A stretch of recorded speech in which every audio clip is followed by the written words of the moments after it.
Good morning, and thank you very much for joining us. I am Yori Folani. Two things today, two things we'd like to touch on. On the one hand, the governorship elections coming up in Kogi. The PDP will be determining its representative in that election today. We already have the incumbent governor, Yahaya Bello, of APC, who's been selected by his party in the primaries. So in order to get a complete view of what the field is going to look like and what the dynamics are, we'll chat about that. And then the other thing, perhaps what we'll take on first is the news coming in from South Africa again. We've had these troubles, pandemonium. Generally speaking, the word xenophobia, you tend to link it with happenings in South Africa. Yet another occurrence we learned yesterday. And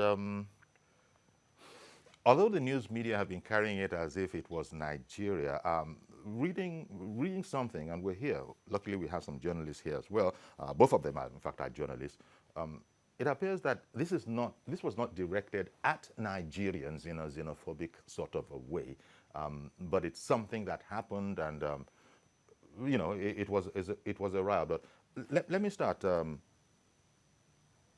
I didn't even introduce my guests yet. It just occurred to me. And so in the brown, lovely suit, native suit as we put it, we got Mr. Sheyi Adeyemo. He's a public affairs commentator as well as a journalist. Thank you so much for having me. Yeah. And in the delectable light gray suit is our other friend, Majid Jamil of Upshot Media. Great to have you as always, MJ. Thank you. Good morning. Indeed. Let me start with you, Sheyi. What did you read into the situation? My understanding is that Nigerians weren't targeted in this, even though they might have been some sort of a collateral victim. Clearly, this fight, I would call it, has been on for a while. So in South Africa, because of all of the goings on that have happened over time, the economy shock, I'm sure they never thought that at some point in time they'll go through what they're going through at this time as regards their economy. So they've reacted like people will usually react, as Nigerians had reacted in the past, as even within states we've reacted against ourselves. The concern is, they kill. This is the people thing. This is not as if it's endorsed by government or even slightly encouraged by government. Oh, absolutely. But this is something that happens in spite of otherwise good sense. Oh, yeah. Absolutely. Fortunately, the president of South Africa was with the president of Nigeria. They just concluded, what's that economic thing? TICAD in Japan. Was it Japan or? Yeah, Tokyo, Japan. And at the end of the day, he took that opportunity to sort of explain the stand of government. And any responsible government anywhere in the world would not support such an act.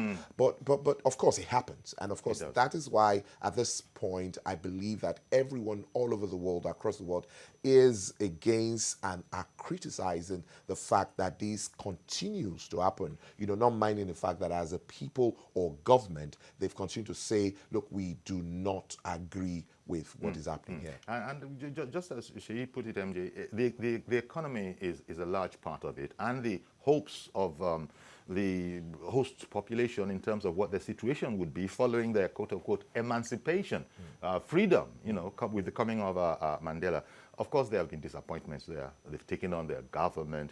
A lot of South Africans are saying that their situation is no better, especially at the base of the pyramid, so to speak. The situation is no better, and they perhaps one can understand their, as mobs often do, take on a life of their own in spite of the good sense and the otherwise normalcy going on in the place. But having said that, Nigerians happen to be a collateral victim of these situations. I was reading reading about the president of Nigerians resident over there, his association, saying that we've lost millions. That is talking about the Nigerian community. We've lost millions. It's going to take a while to recover from this. The charge seems to be that foreigners are coming and taking our jobs, and therefore we can't get work, and therefore we remain poor. Yeah, it's so sad that this is happening yet again. Another attacks, xenophobic attacks that happened yesterday. several properties were lost, mostly belonging to Nigerian businessmen. You know, like he said, there is this feeling that Nigerians are coming over there. This was not targeted against Nigerians. Ab initio, Yes. a taxi driver, a Tanzanian taxi driver, was killed, and while his people were protesting, I mean, something happened. Was this was Joburg, right? Yeah, because and this speaks again to the violence level, crime level in that Yes, city. and it's also a function of the economy over there, and the same thing. And you see, I think we need to caution ourselves, we Nigerians that are living outside the country. You see the case of Obiwane Adindu, Obiwane, the Invictus guy on the watch list of. I mean, you can see the ostentatious life they were living this way they sprayed dollars at parties. Yeah. I'm not saying it's enough excuse for South Africans to be killing Nigerians, but then Nigerians will go there as petty as taking their girlfriends and splashing a huge sum of money on them. It is South African... At public events. Yes, it's South African ladies spend for their men, but Nigerians go there and take these ladies, I mean, spend for them. We might say these are some... These are... these are puerile petty details. but then, the way Nigerians... You know, Nigerians are hardworking. They work hard for the money. Well, we also have bad guys over there who are into drugs and stuff like that.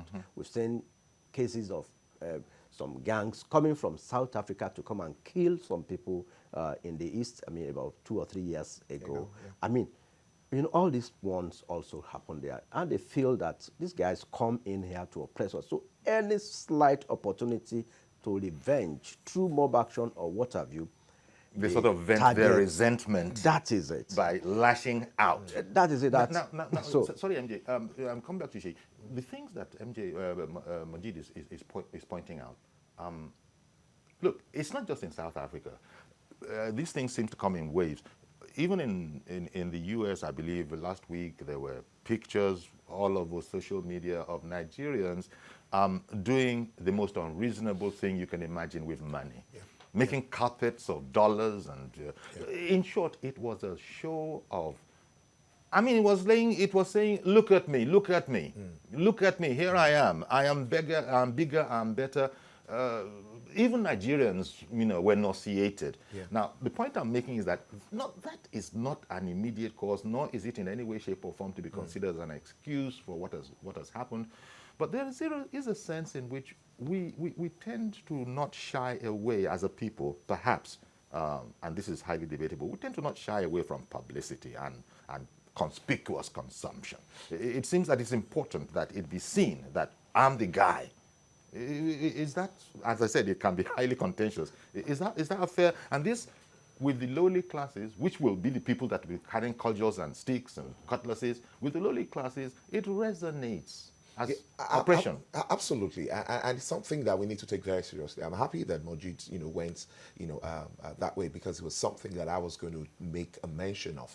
Because then we travel a lot. We're very, very popular people. We're very sociable. We go around the world. And so it's important and it's imperative that as a people, we need to start to learn how to deal with people when we go out there. Sure. Because obviously, we socialize, we travel, we interact with a lot of people across the world. So I think it's important that we start to learn how to carry ourselves, how to behave out there, because nobody would allow you come into his house and you start to throw yourself and walk all over that person. And begin to lord it all over them. In their house. The power of money. So it's important that we need to start to learn that. And I think it's a government thing. I think we need to have a deliberate, as it were, legislation where we need to start to educate ourselves, because you can't stop Nigerians from traveling. You can't stop Nigerians from living out there. Even if they don't go to work, they will go on holidays and all of that. How do we carry ourselves? So today is South Africa.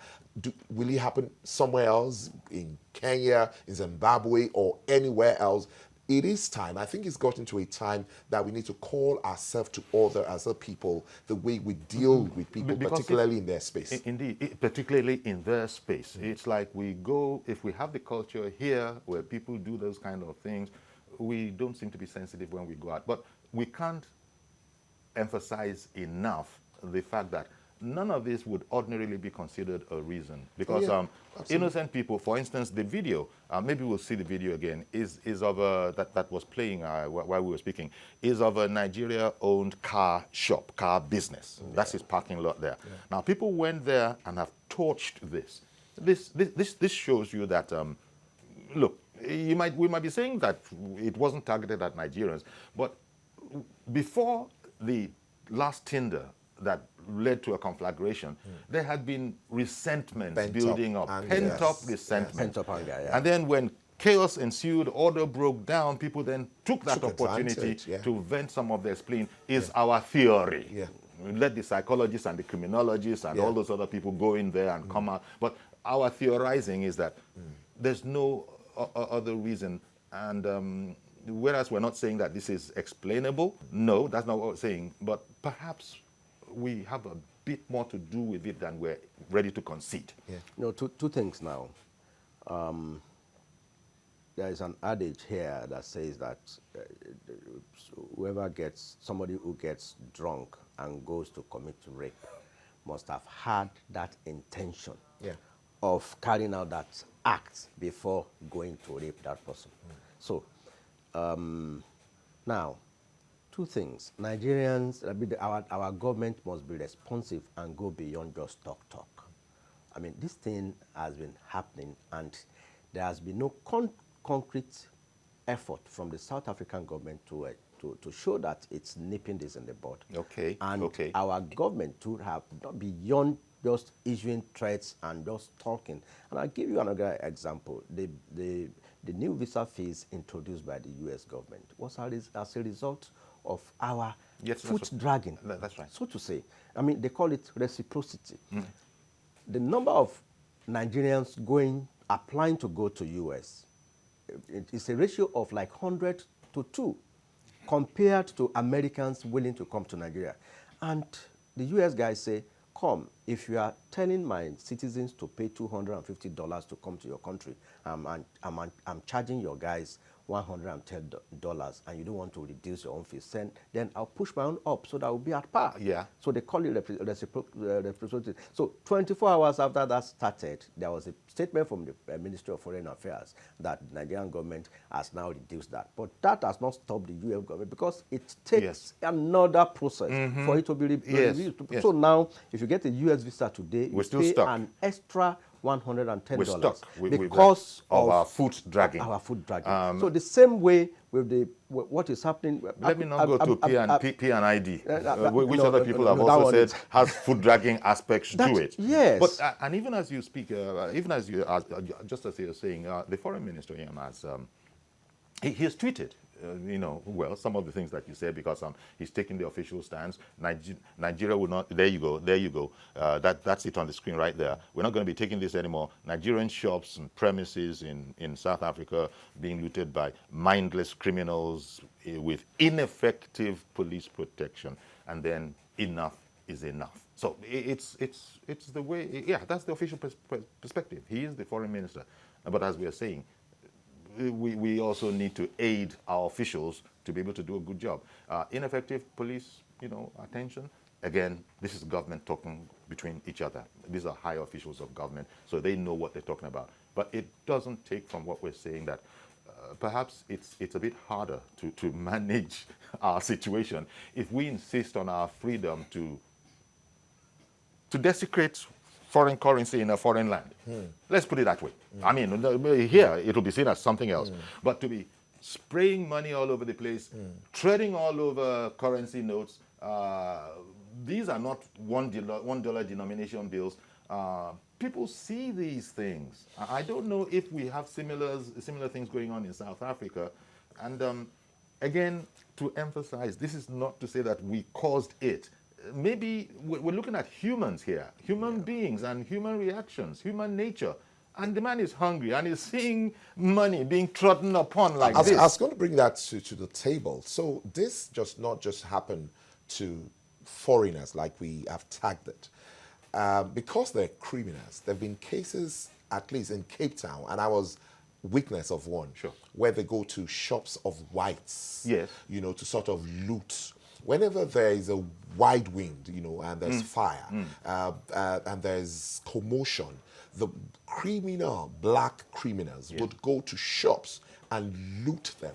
You know, so this is a criminal act that I think as a people, as Africans, we need to decide and agree government to government and say, look, we need to deal with this problem, because it's not, yes, it's happening to Nigerians right now, or some Nigerians was involved in this particular case, but it's not an isolated case, because like I said, it's happened severally. And fortunately, I witnessed a particular incident where they went into white South Africans' shop to loot their shops. As a result of all the commotion going on. You know, now this will be on record, at least in memory. Yeah. For when the next conflagration comes and the rules are out and anything goes. Good morning, Mr. George, and thank you for holding on. Mr. George, good morning. Good morning, Uncle Yori. Thank you for calling in and for holding on. And good morning to gentleman Mujid and the other gentleman too. Gentleman Sheyi. Yeah. Uncle Yori, I find it difficult to believe that this is the same South Africa that Nigeria committed so much sacrifice to free them from apartheid. I remember even Mandela himself, Thabo Mbeki, they were in Lagos, they were in Nigeria here. There was a hall dedicated almost to South Africans at the University of Lagos, all in attempt to help South Africans when they were in trouble. And see what they are doing to Nigerians now.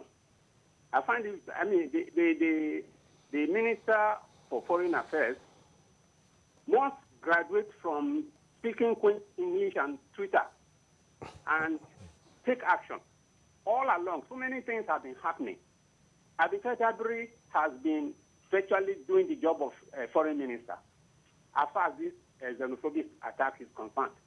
But our own minister will not do anything. Uncle Yori, there was a video I saw about the government of South Africa's Minister of Police Affairs saying that, you know, backing all those things that they are doing there, that Nigerians or foreigners are taking over their business, and they are now in a bigger population in certain areas. Which will be incitement. Yeah, it's an incitement, of course. And that tells me that the South African government gives approval to what is happening there. Not necessarily. Why should our own government sit down and be behaving like a big, Mr. George, just one little thing. You spoke about what we've done for South Africa, you know, during the tough times, you know, education, the university education and all of that. Yes, sir. People are, what would you say to people who say, these are not the caliber of South Africans that are causing the mayhem back home? It is the people that perhaps have not even had the benefit of a secondary education, and they're likely to be in the majority. Yeah, it may be so, Uncle Yori, but what is the government, as a government, doing to those criminals? When the Minister of Police Affairs in a country is siding them, that means even the elites in that country are also siding them. That's what it implies. Okay. It is the duty of the government to ensure that law-abiding citizens that are living in their country, they are protected. Okay. If Nigerians offend their laws, beating them and burning their businesses, is that the punishment?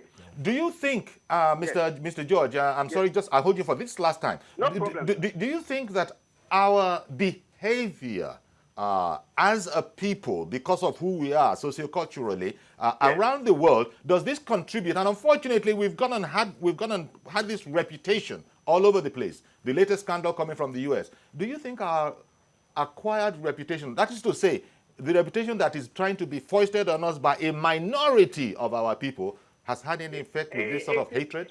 It is not, Uncle Yori. If we say, I heard Moji saying that, if you say because of the ostentatious style of some Nigerians, so the other people are reacting, the culture of every society. If you're an Indian, the Indians living in Nigeria, they have their own culture. I have visited some of their gatherings. Okay. The way they do things. Okay. When they are together, they do it in the way they are, for as long as it does not become a nuisance to the system of the country where they are residents. Okay, Mr. George, thank you very much. Thank you very much. Well, okay, that's a perspective. I mean, we are who we are. You got to love us, warts and all, if need be. Well, that's one perspective. But because what Mr. George seemed to not really endorse was a suggestion that our behavior might be contributing to our conspicuousness when it comes to looking for targets to attack.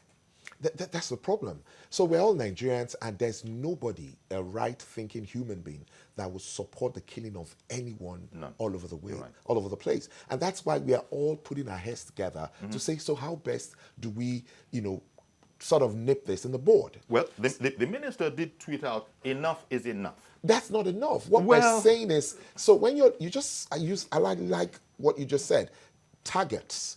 If you do not protect yourself, when you look for target, you look for the most easiest, the most obvious, vulnerable, the most obvious. That's the word. So whoever is making himself taller than everybody else is going to be seen. Can we please hide or protect ourselves more? That's what we're saying. Look, police people, security people tell it to us, even in our cars. Do not leave valuable phones, objects in conspicuous view. That's it, in conspicuous view. Yeah. Now, if we are a valuable object, using this metaphor as Nigerians, we are, obviously. Why are we putting ourselves in conspicuous view by doing what most everybody else doesn't do? Well, yeah. Now, another thing is, you see, we keep saying that Tambo Mbeki and Mandela stayed in Nigeria. When was that? The guys causing these dastardly acts were probably not born. Probably not born. Because we are talking of, I mean, from 1990 to date is 39 years. Okay. 29 years. So most of the guys causing this mayhem are in their teens. Maybe between 18 and 20, 25, we have 27. to say it again that none of this is any excuse. Absolutely. We can't say it enough. Yeah. But we are querying socially but whether the way we are contributes to our being identified as a target when law and order breaks down. So we need to be careful. Oladapo, good morning, sir.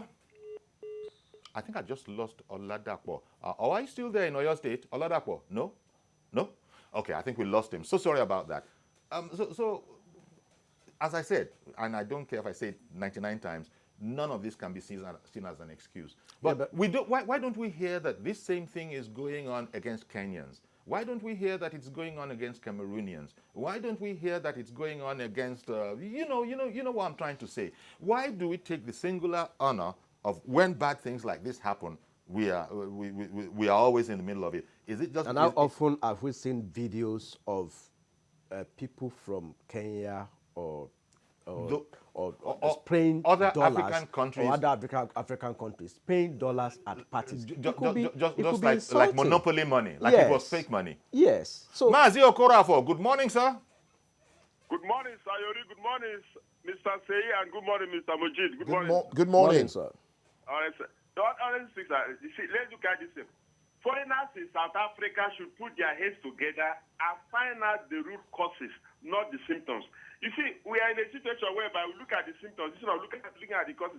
Like you were just asking Mr. George. See, the South African government should call their people to order, and the Nigerian media should help us reduce the rate of publicity of things happening here in like what you were asking Mr. George. You see, there are certain things that you see before you publicize it to the general public.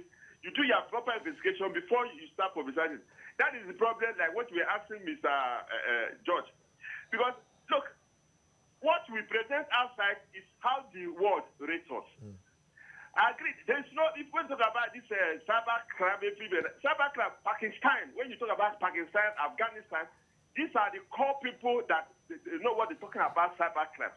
But have they been publicized so the way they are publicizing Nigerians and the way they parade Nigerians? It's not that I'm supporting what they are doing is wrong. Totally wrong, more than 100% wrong. But the thing is this, we Nigerians, the media, whether print media or radio or television, anything, we should take why. There's need to publicize this, but before it should be the final conclusion or the summary before we publish, not at the prime we start publicizing. Okay. That is what we are facing today. But the thing is this, Nigeria, because like we're watching, some people were saying that they say Nigerian men in South Africa treat South African girls very well, more than the South African men. I don't know whether it's true because I'm not in South Africa. And you're not even interested in any girls. I'll give you one example. Now you come back to the high rate of education, the children talk about education, many of them are not in school. Like we're just asking Mr. John. Because education is very, very important. It is. That is why I used to say, without education, you cannot go anywhere, no matter what you want to be. Education is the basis. Failure to acquire that education in South Africa, they are just waiting. They should stop killing Nigeria. Nigeria shouldn't be a scapegoat. We are threatened. That is one thing that I've discovered one thing in this country. When we help other people, the time for them to help us, they will start doing what? Treating us badly. That is general. I don't know whether it's a cause. If it's a cause, through the name of Jesus Christ, I counsel it in the name of Jesus Christ. Thank you very much. Thank you very much, Maazi Okoroafo. All the points he makes are understood. I wouldn't be surprised at all because I'm happy Mr. George brought it up. We've had long association with South Africa. We've been developmental partners when things were very tough. We were their friends. Now, especially the education, we took that on. I wouldn't be surprised that there will be South Africans that are embarrassed about what is going on. Oh yeah, there will be South Africans that are embarrassed, say, no, guys, just like what our people are saying, there will be those South Africans that will be saying, if only we knew what we're doing. But the elite will say that, the educated will say that. But unfortunately, they're not necessarily in a majority. Yeah. The people who are in a majority, maybe our own local proverb or saying will apply to them, which is that you can't preach to a hungry man. Let the man have a full belly first. Then he will understand these beautiful niceties that you are explaining to us. But for the moment, in my hunger, I can't see beyond the fact that they say Nigerians are taking a job, and I don't have a job. I've been looking for the past 17 months. So, this is my time to vent my frustration. Yakub, is that Yakub in Good morning, sir. Very good morning, sir. Thank you for calling. And good morning to your guys. Sure. Good morning. Usually, let me begin by saying that for me, our foreign policy is so weak, and then we need to quickly do something about it. This is not the first time this kind of rubbish will happen. All what we hear from the government, especially the foreign minister, is that enough is not on Twitter. Enough is not on Twitter. It's not even enough at all. Yes, when you say that, it should not be it's the minister who is saying enough is enough, and yes. he can do something about it. I mean, it's different from if you or I said enough is enough. Security, today, let's just mark today. I will tell you, security, because Nigerian government need to take proactive measure. It is not only talking on Twitter. And then as I said earlier, this is not the first time. You're right. Security, go and write it down. In the next, maybe, God forbid, in the next maybe 3-4 months of this time, now we'll still come back to this kind of rubbish. Well, because as you said, these South God African forbid. people will never stop if we are not going to take a very drastic and proactive measure against them. Let me say this quickly. If it is not by Globalcom in this country, South Africa came to this country, they set up their business in this country. I bought MTN line at rate of 60,000 naira. If it is not Nigerian indigenous company, Globalcom, that makes sure that all these things came down, they probably come here and export us. They have a great business here. They should be able to know that if we take the way they do to our national citizens in that area, we take the same thing. It's going to bank on them. Thank you very much. Thank you very much. Thank you very, very much. I could see that. We're going to have to leave this conversation here. It's an ongoing conversation, and it was a disheartening one.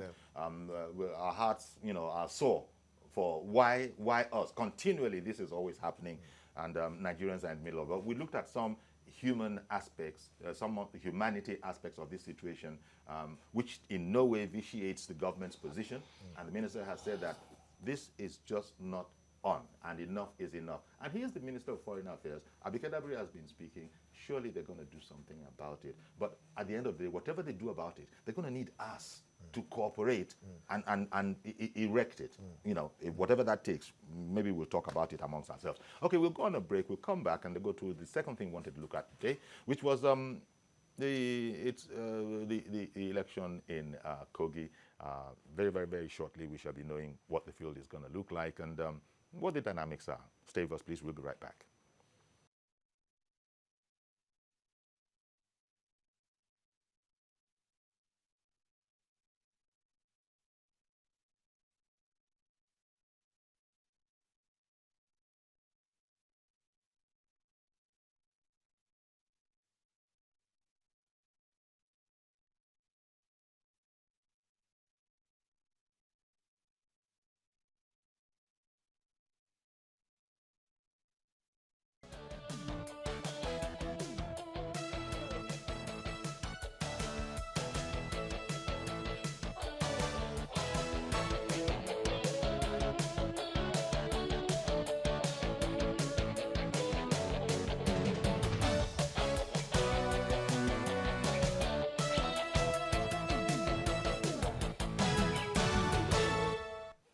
Okay, welcome back. Let's switch back home now. And in Kogi State, an election will be holding in due course, but we got to get over the primaries first. APC has held their primaries, and the sitting governor, Yahaya Bello of the APC ruling party, he's been returned by his party as the flag bearer. Over in PDP, you know, a main contender, we will know later today, because it must be done today, who their candidate is going to be. So we can then, from there, begin to look at what the field is going to look like ultimately. Interestingly, there have been some sort of salvos that have been fired. I've read in the papers that attributing to PDP governors, PDP personnel over in Kogi that, oh, it's very good that you guys return the governor in your primaries, because that makes it a walkover for us. And, you know, of course, this is all political talk. But let me start with you, Majid. Both you gentlemen are versed in political affairs of our country. Majid, starting off with you, how strong do you think the camps are in terms of giving us an appreciable sight when it comes to election time? I would say Kogi's election is a very peculiar election. And it's going to be very, very interesting. And it's going to be highly unpredictable. We have an incumbent, Yahaya Bello. A lot of people feel he has not done well. He has failed in terms of payment of salaries. But then he won, quote unquote, a landslide in the primaries. Yes. I mean, I would say that because out of 3,500 delegates, he cleared more than 3,100, despite the fact that you had about 20 aspirants in the race. The closest person to him didn't get up to 200. That's Iru Kera. So, who was cleared at the last minute. And he's from one of the key senatorial districts. I mean, he's from the East Senatorial District.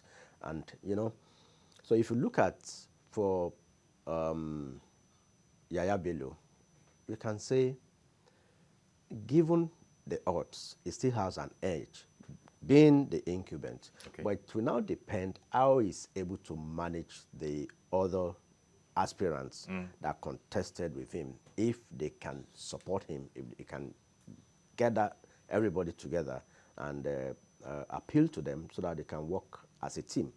Now, the PDP, we are getting feelers that Idris Wada might, Captain Idris Wada might emerge. But whether, because Dino has vowed to, well, yes, Video has to go on. Yes, because there was talk about people stepping down for him. And Dino Milahe, senator, has actually tweeted that, no, don't believe it. I'm very much in the race, and I'm going to take it from Governor Yahaya.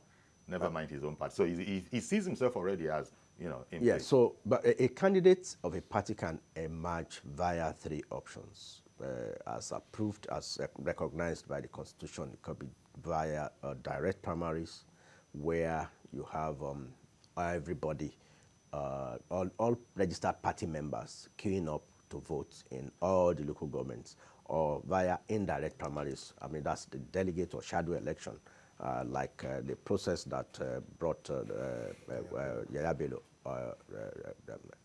up, or through a consensus. And the consensus which we are hearing that Captain Awada, a consensus can only happen if you have 100 aspirants. All of them must agree on one person. So, from the tweets of Dino Melaye, I doubt if the consensus will work in the case of the PDP. So, but we have the next 24 hours or thereabout to know, because I think they are in the process of concluding their primaries today. So, depending on whatever happens at the PDP primaries, then we know how fairly the PDP will scale up against Yaya Bello. Okay. But it's going to be an interesting election. Okay, interesting. Because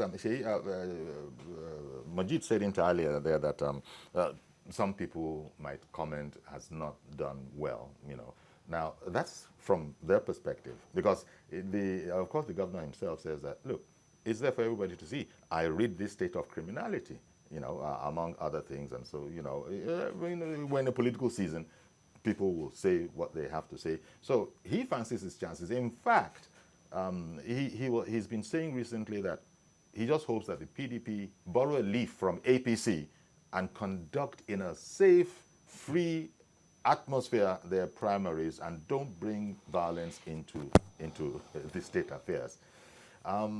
And as you've heard, you know already, PDP is saying that it doesn't even matter who we bring. Whoever we bring, now that you guys have made this mistake, as they put it, they were praying for APC to make this mistake the way they put it. And so they say they see it now as a walkover. Yeah. Political talk, right? Yeah, absolutely. The truth of the matter is, so if we really want to go by the fact that he didn't pay salary, then we probably will be talking about almost all the governors in Nigeria. The truth of the matter is, the states that we're in Nigeria, when it comes to incumbency, it is clear that that has a lot to do with what happens at the end of the day. Why is that? I know I know we could spend the next 5 hours on that. Yeah. But generally speaking, what does incumbency have to do with the way people vote out there? Unfortunately, now the way politics is being done now, it's that is a very brief version. No? Yes, it is very monetized. So you need money to get people to come out.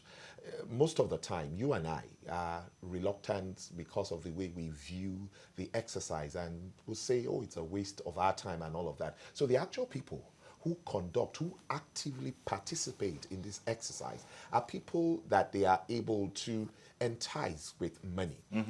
They have the wherewithal, as it were, to go into the words, into all the nooks and crannies. And those people who would actively and be at the forefront, I mean, if we want to be honest with ourselves, in politics in Nigeria, those who are at the forefront are people this incumbent have the wherewithal to entice. And that is why most of the time, I wouldn't say all of the time, is always tilting towards the incumbent. And so, and even as an incumbent, you can't use government money. You can't use public money for that purpose. Probably you can use. So it's a moot point, right? It's a moot point. We all know you are not allowed. You are not expected to use government money. It's even against the law, I would dare suggest. So it's against the law. So that's why I said you're not expected against the law. to. You can't take public money and use it for your own exercise. But I've heard this argument since we've been talking about the power of incumbency in the past 10, 20 years. People seem to think that you incumbent, where do they get these funds from, considering that it's against the law to take public money for your own private purpose? And so they could say to you is goodwill. So they are probably in the process of awarding or giving contracts to certain people who see that their interest is in their coming in. I see. And so those all sorts of shenanigans so that they put the guy who is not in government at a disadvantage, so it becomes almost a Herculean feat to dislodge an incumbent because of some of the reasons that you stated, right? So you say popularity in Nigeria, if we want to be true to ourselves. So what is popularity? Who are you popular with? who are the people who are the ones who are going to be there morning, afternoon, night, going all over the place and all of that. What do they need? How do you get them to be on your side? So those are the realities that we need to face. And it's easier for one person to face those realities than probably another who maybe is working out of quote-unquote savings, and the other guy who is working out of, well, you know, goodwill. Okay, okay. Let's go along goodwill. Goodwill. There's nothing like an orderly primaries. Governor Bello has shot to them that you guys take a belief from APC and do it the civilized way. Don't cause any violence. But I think we should make a mention of that as well. So he has shown, in whatever way he's done it, that he's able to reach out to the other side and make sure that, because he was a PDP governor that came to visit him. Yes, and to oversee the PDP primaries going on, and he was speaking to him. So, it's shown us in several ways that is one who is able to, because Majid made a mention of that earlier, that it would depend on how much he's able to reach out to the rest of the parties who had contested against him. And if we really want to look at his history and the way he's conducted himself so far, he might have failed in other ways, but he's one that have shown himself one who is able to reach out to the other side. So whether you're in opposition or not, Yaya Bello, in the past 3.5 years, have shown that he's able to get other people onto his side and he's maintained a level of peace, as it were, in Kogi. Who's on the line? Reverend Dominic, my friend in Alimosho. Good morning. Good morning, Yori. Thank you for calling in. Yeah, Yori. Good morning, Majid. Good morning. Good morning. Good morning, the second guest there. Sheyi. Okay. Yeah. Yori, you're not my friend this morning. Okay, tell me why. I'm Majid. Tell me why. Tell us why. The reason is this: in Africa, Majid, I read Majid articles every day. In Africa, immediately there's a bloodshed or death, every other thing take a back seat. For you to bring a behavior and Majid, Nigerian behavior this morning in what is happening in South Africa, honestly, I'm a little bit disappointed. The issue of behavior is different. The issue of criminality is different. You don't put two of them together. Now, if I'm a Nigerian but there were no Nigerian deaths reported. I'm sorry for interrupting you. No, there are two Nigerian deaths. You have to go back to your news. You have read of two. Two. Two, yes, two. Oh, thank you for that. I didn't know that. But please continue. Go to two. Please continue. Okay. Like what I'm trying to say is this. Hello? Hello, I'm here. What I'm trying to say, I study history in almost a peak of it. So I could say I'm a diplomat in some sort. There's what we call in diplomacy, one that's above 100. Now, one that's above 100 is this. If the Nigerian government could tell MTN to pack away today, MTN, DSTV is a big organization.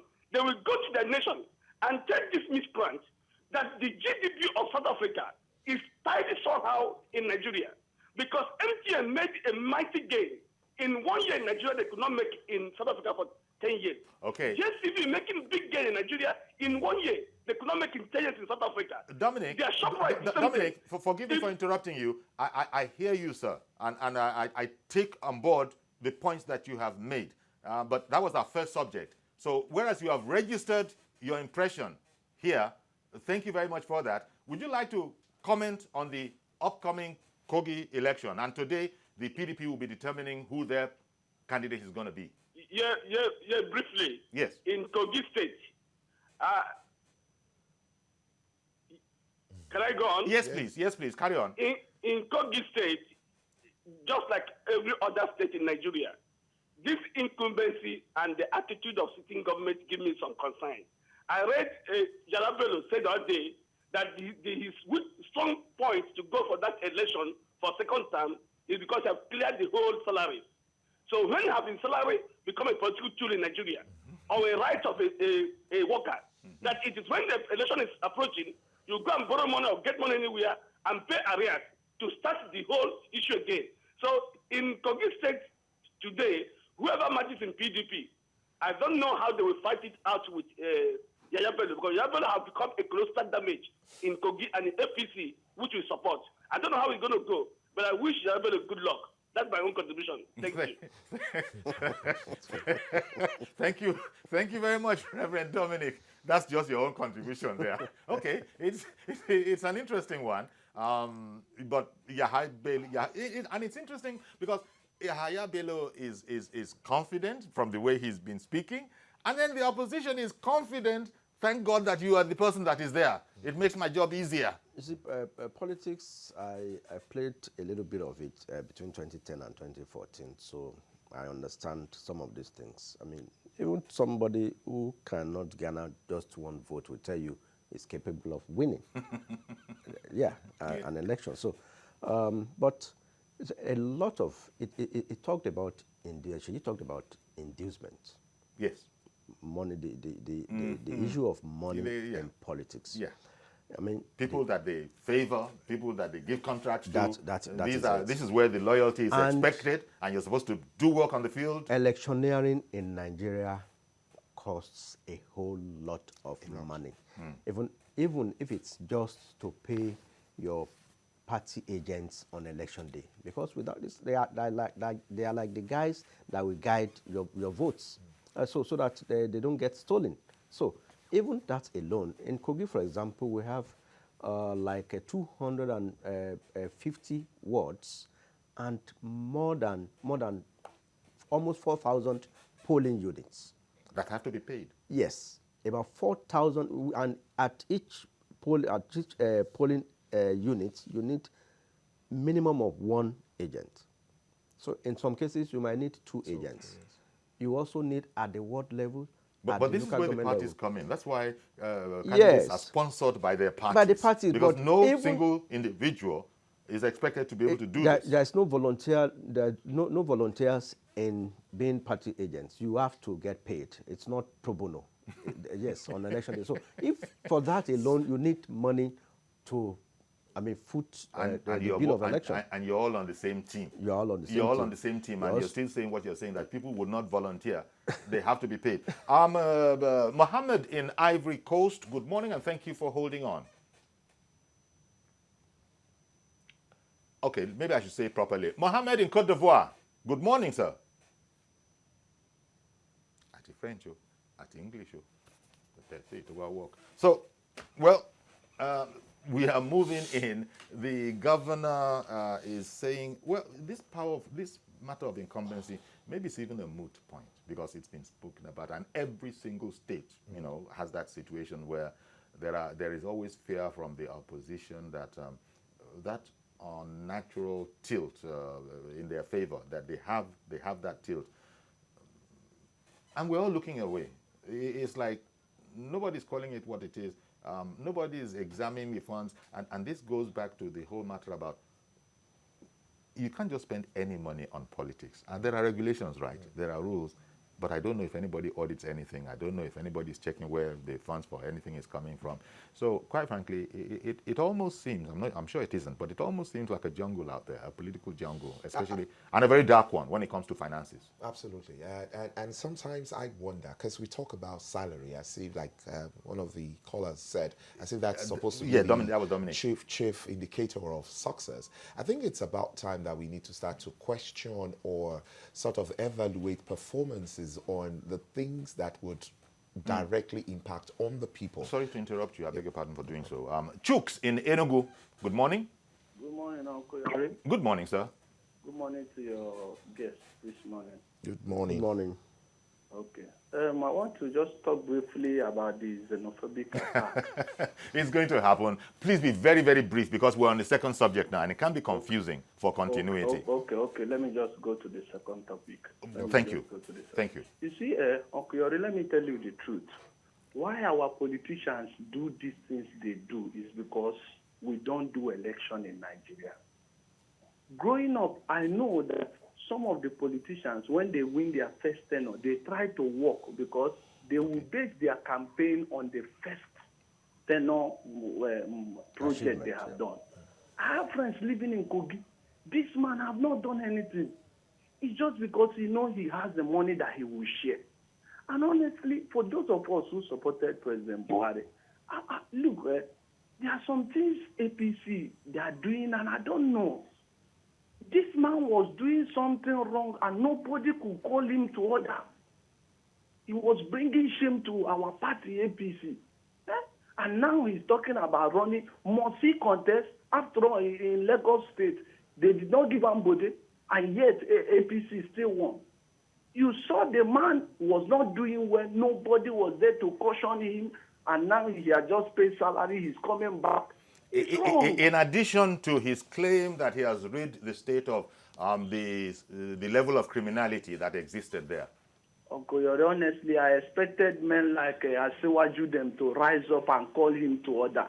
They did not. They just kept quiet. Honestly, there are some bad elements in this our party. We need to get rid of them. Thank you so Thank you much. very much for calling in. Well, hey, we don't censor calls. Tell it to us the way you see it. And he's speaking like that as a party faithful, as a party member, because he was making the distinction that, you know, Our party. Our party. And he seems to not think very much of who his party Put forward. has put forward. No, I said earlier that the Kogi election is going to be very interesting, especially given the fact that the last election was a close call between even Audu before before Yahya Bello came in. And now, but something happened at these 2019 elections where the president, Buhari, won narrowly with won with about 60,000 votes. Sure. Defeated Atiku in Kogi. And if you know, 2 weeks later was the local government elections. And the APC won all the seats, all the assembly seats. And that is an election that concerns the governor. So it's not a national assembly, it's not an Abuja election, it's a local, it's a state election. The APC won all the seats. So, and that was just February, like 6 months ago, the election held in March, I think, March 9th. That was when the election held. So between then and now, what would have changed to, change the situation? The dynamics, the way they are. So that's why I'm saying that it's going to be a funny election. It's going to be an interesting one to watch. Interesting Joshua in Irewale, thank you very much for holding on. Good morning. Uncle Yori, good morning and good morning to your guests. Good morning. For Kogi State, I would say I am from Kogi. What Yahya Bello inherited in Kogi State was an empty state. I think so many things are funny, but I would just say the conversation we have in Nigeria is based more on sentiment. I'm not presently in Kogi State, but I can tell you, sir, the issue of Kogi should be understood contextually. That young man is doing something in that state that I know that the power that be does not want to happen. Whenever anybody is in Nigeria, anyone, the person becomes the scapegoat. So I just pray that the man will escape all these things and be able to push through an agenda where the minority people in that state can rule the state. And that, I believe, is what he is trying to do, and I hope he does well with it. That's just for me. Whoever emerges, I don't have any favorite, whether APC or PDP, but I want that state to be run very well. All right, then. Thank you. Thank you very much. South Africa, sir. Joshua, we ran out of time. I'm so sorry. We really must go. We'll see you tomorrow, God willing. And really, we've completely run out of time. This is where we've got to leave it. All that's left for me to do is to thank you, gentlemen, for giving your insights on our subjects today, both the South African debacle and our own situation here. So, Sheyi Adeyemo, thank you very, very much. Thank you. Appreciate your coming. Thank you. Majid Jamil, as always, thank you very, very much. Thank you for coming as well. Thank you. Indeed. So that's our program. Please join us tomorrow for a fresh edition. I am Yori Fulani. Bye-bye for now.